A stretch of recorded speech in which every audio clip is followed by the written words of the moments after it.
Hello, আসসালামু আলাইকুম। আমি আজকে অনেক দিন পরে ভিডিও করতেছি। আজকে আমি এসেছি একটা গ্রামীণ পরিবেশে, একটা হচ্ছে গ্রামীণ পরিবেশে। শহরে থাকতে থাকতে, শহরের কোলাহল দেখতে দেখতে আমি একদম ক্লান্ত। এখন চাচ্ছি যে একটু গ্রামের পরিবেশ নিতে।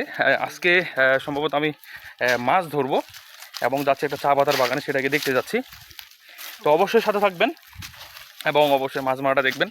এবং আজকে আমরা নিজেরাই রান্না করব। জানি না ভিডিওটা কেমন হবে এবং সম্পূর্ণ কমপ্লিট করতে পারি কিনা। অনেক দিন পরে আবার ভিডিওতে আসলাম। সামনে যাব, সামনে হচ্ছে চা পাতার বাগান। দেখতে পাচ্ছেন সামনে হচ্ছে সেই চা পাতার বাগানগুলা। আর এগুলো হচ্ছে মরিচ গাছ। সচরাচর শহরের মধ্যে মরিচ গাছ দেখা যায় না, শুধু ফুল দিছে, ফলনটা এখনও মনে হয় আরও 1 মাস সময় লাগবে। আর আমাদের পঞ্চগড়ে কিন্তু বৃষ্টি মোটামুটি হচ্ছে, কিন্তু পাথর সেভাবে হয়নি। কিন্তু আমাদের পার্শ্ববর্তী জেলা যেটা ঠাকুরগা কিন্তু মোটামুটি ভালো পাথর হয়েছে এবং অনেক আবাদও নষ্ট হয়ে গেছে। তো গাইস, দেখতে পাচ্ছেন সামনেই হচ্ছে চা পাতার বাগান। আমি অনেক এক্সাইটেড, কারণ আমি শহরে থাকি, চা পাতার বাগান সচরাচর দেখতে পাই না। আশেপাশে অনেক চাষ হয় এখানে। এই যে এখানে দেখতে পাচ্ছেন, এটা হচ্ছে ডাটা গাছ এবং সামনে হচ্ছে ভুট্টার গাছ। এখানে কয়েক প্রকারের চাষ করা হয়। এটা একদম পুরোপুরি গ্রামীণ পরিবেশের মধ্যে একটা পড়ে। চারপাশে শুধু চাষাবাদ আর চাষাবাদ। বাড়িঘর একটু খুব হালকা হালকা আছে, কিন্তু সামনে এই সাইডে কিন্তু কয়েকটা বাড়ি আছে। গাইস, অবশেষে চলে আসলাম সেই চা পাতার বাগানে। এই যে দেখতে পাচ্ছেন, চা পাতার বাগানে কিন্তু অনেক ঘাসও হয়েছে। এটা কিন্তু পরিষ্কার করে। সচরাচর অনেক লোকজন কাজ করে। দেখতে পাচ্ছেন এই যে চা পাতার বাগান, এখানে একদম পুরোটাই সবুজ শ্যামল দিয়ে একদম ভরা।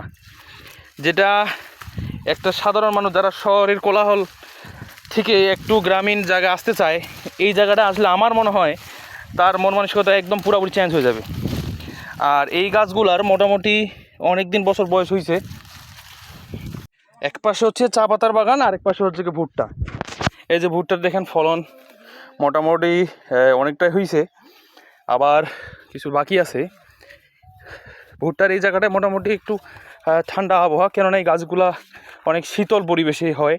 এবং আমাদের পঞ্চগড়ে কিন্তু প্রচুর, ধরতে গেলে প্রচুর পরিমাণে বৃষ্টিও হচ্ছে, কিন্তু সেভাবে ফসল আবাদি নষ্ট করতেছে না। এই যে দেখেন পুরোটা এটা হচ্ছে চা পাতার বাগান। এইটা চা পাতার বাগানটা হচ্ছে প্রায় মোটামুটি 40 দিন বা 50 দিন পর পর চা পাতার বাগান বা চা পাতার যে বীজটা বা উপরের যে ইয়াটা থাকে, শ্বাসটা থাকে, এটা কিন্তু তুলে নেয়।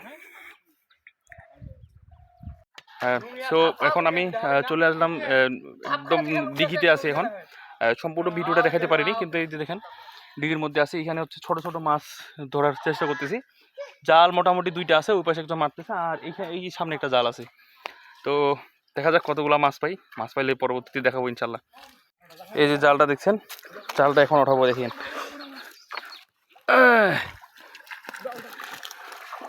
ওরে সর্বনাশ, দেখেন তো, এটা ছোট ডিঘিতেই যে এত পরিমাণ মাছ আছে, সেটা না দিলে কেউ বিশ্বাসও করবেন না। দেখেন তো গাইস, অবশেষে মাছ মারলাম। আমাদের শরীরের অবস্থা একদম নাজেহাল, একদম নোংরা হয়ে কাদো লাগে, একদম অবস্থা খারাপ। আর এই যে হচ্ছে মাছ, এখানে মাছ কিন্তু বিভিন্ন কোয়ালিটি আছে, কিন্তু মাছের আমি কিন্তু আসলে নাম জানি না কোনটা কি মাছ। আপনারা যদি জেনে থাকেন অবশ্যই তাহলে কমেন্ট বক্সে জানাবেন। আর এই যে ছোট ছোট মাছ, এটাকে সম্ভবত বলা হয় পুঁটি মাছ বা ডেরকা মাছ, এরকম সম্ভবত বলা হয় আমাদের বাঙালি ভাষায়। তো এরপর ফ্রেশ হবো, একটু ফ্রেশ হওয়ার পর তখন আমরা রান্না বান্না করবো, ইনশাল্লাহ আপনাদেরকে দেখাবো।